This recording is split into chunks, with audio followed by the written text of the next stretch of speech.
Hello and welcome to this week's slightly delayed Geek TV. We got caught up fighting Cybermen, so apologies, we're a little later than normal with our review of Dark Water. Joining me to discuss the squee-inducing episode, as always, is Digital Spy's TV editor Morgan Jeffery. Say hello, Morgan. Hello. Morgan, first up, what was it you said about Missy? Something about her being a new character in the show? Yeah.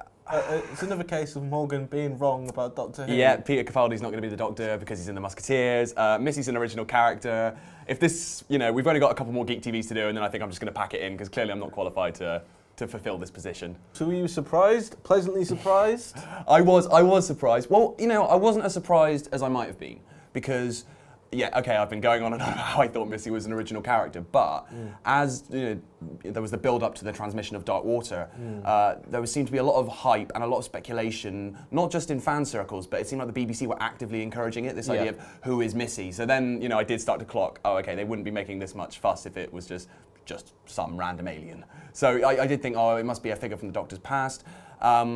And I was right that it wasn't the Rani. It wasn't the Rani, which a lot of people were suspecting, or You were a little worried it was going to be the Rani. I was a little bit worried, yeah, that would have been even more embarrassing. Wasn't the meddling monk your new favourite? Disappointing. Not the Celestial Toy Maker. So, when I did finally get to see the uncut version of Dark Water, which wasn't until the Saturday it went out, and Missy was revealed to be the Master, it was more just like, yep, okay. Like I was surprised, but I wasn't, blown away as I might have been. I think the whole build-up around "you know who I am," it kind of felt this has been building all series. It's got to be someone big. Yeah. There isn't really any character in that form in the Doctor Who's past who that could be that it would make sense to have that reveal and have that sort of connection across the series. Yeah, exactly. And there are only so many characters who, as you say, would lend that reveal significant kind of weight. Yeah.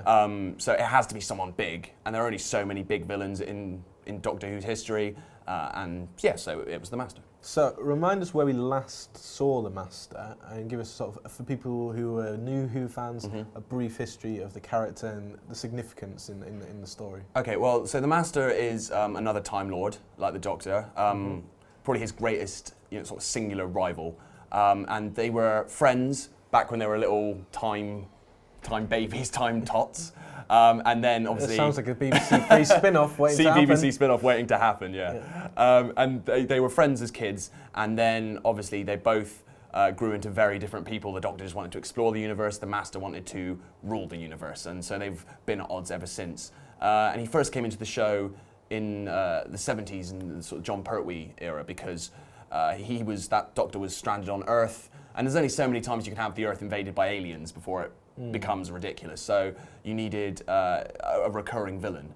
So they introduced the Master, who's this kind of Moriarty to the Doctor's Sherlock Holmes. And we last saw him, he was played by John Sim in the sort of David Tennant era. And we last saw him in David Tennant's final episode, The End of Time, Part 2, 2010. And actually, at the end of that episode, he and the Doctor had they sort of parted as friends because they teamed up to thwart Timothy Dalton and a legion of evil, crazed Time Lords, and the Master we last saw him getting sucked back into the Time War. But then, of course, in the Day of the Doctor, which is the 50th special, the Doctor kind of undoes a lot of the events of the Time War, saves Gallifrey, and as we find out here, I guess he must have unwittingly saved the Master as well. So obviously the big talking point, and I was surprised. It might not have surprised you as a Doctor Who fan, but it did surprise me the amount of response it got that the Master was a woman. Does that surprise you? That some people were outraged at the whole idea? Doctor Who fans being outraged never surprises me. Well, there is sort of precedent within the series' history for Time Lords changing gender, I believe. Like, I don't think we've ever seen it, as far as I'm aware, but it has been sort of talked about. Yeah. And yeah, well, it was, as ever with these big topics in Doctor Who, it was divisive and there was a lot of debate about it. My thoughts on it are, I have absolutely no issue or really any thoughts on the Master becoming a woman. It doesn't really make any difference to the character. Or the Doctor? Or the Doctor, for that matter. As long as the sort of the core of the character is there, it doesn't really matter, what the gender is of the actor playing that part. My only concern would be if you let that gender dictate how you write the character, because I think I don't see why a Master played by a female actor can't be essentially the same as you know, a master played by a male actor. And I think little elements in Dark Water sort of concerned me, where you had Missy now is sort of in love with the Doctor and snogging the Doctor. And despite how much subtext some fans like to see in the Doctor and the Master's relationship, it's always been one of kind of obsession on the Master's part. But I never really bought that he was in love with him, and I feel like that's something they've just brought in because the Master's a woman. And I think maybe when you get into that territory, I feel like you're on slightly dicey footing. I don't know. There's obviously a hugely theatrical element to her character, which I guess there was. I mean, especially in a couple of the old Masters. Yeah. And it feels like that is maybe just part of her character being, you know, an extrovert and an extraordinary character who... Yeah, and the flamboyance was there, you know, all the way back to Anthony Ainley, who played the part in the 80s, and certainly with John Sim, he's the more this madcap kind of master, and it feels like Michelle Gomez's take is very much along those lines.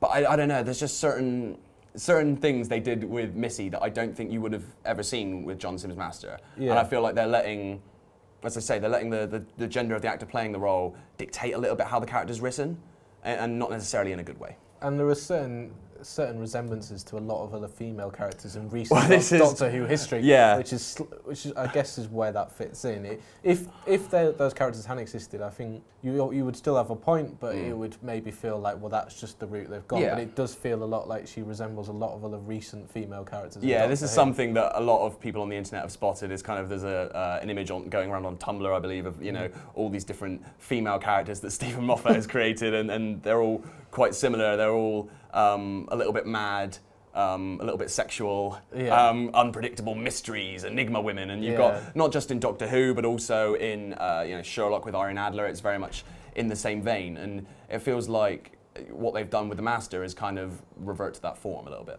Do you want to see more of her potentially? Whatever happens in next week's episode, do you think it would be disappointing if it's this series and out for Michelle Gomez's Master? Do you think you want to see more of the Master in Series 9? I definitely do, because I think Death in Heaven looks set to be a really jam-packed episode. I know it's an hour long, but you've got the whole army of Cybermen in there, and you've got a unit coming back as well, and you've got the whole deal with Clara and Danny to resolve. So I just think it's going to be a jam-packed episode, and whether or not the Master or Missy gets her due in that episode, there's always going to be room for more, I think. So it would be a shame to introduce a new take on this character and then not to give it some kind of sufficient exploration. So I would definitely like to see the Master come back in Series 9 and maybe beyond. That's all we've got time for this week on a slightly shorter version of Geek TV, but we will be back on Saturday for the very exciting finale. Hopefully see you then.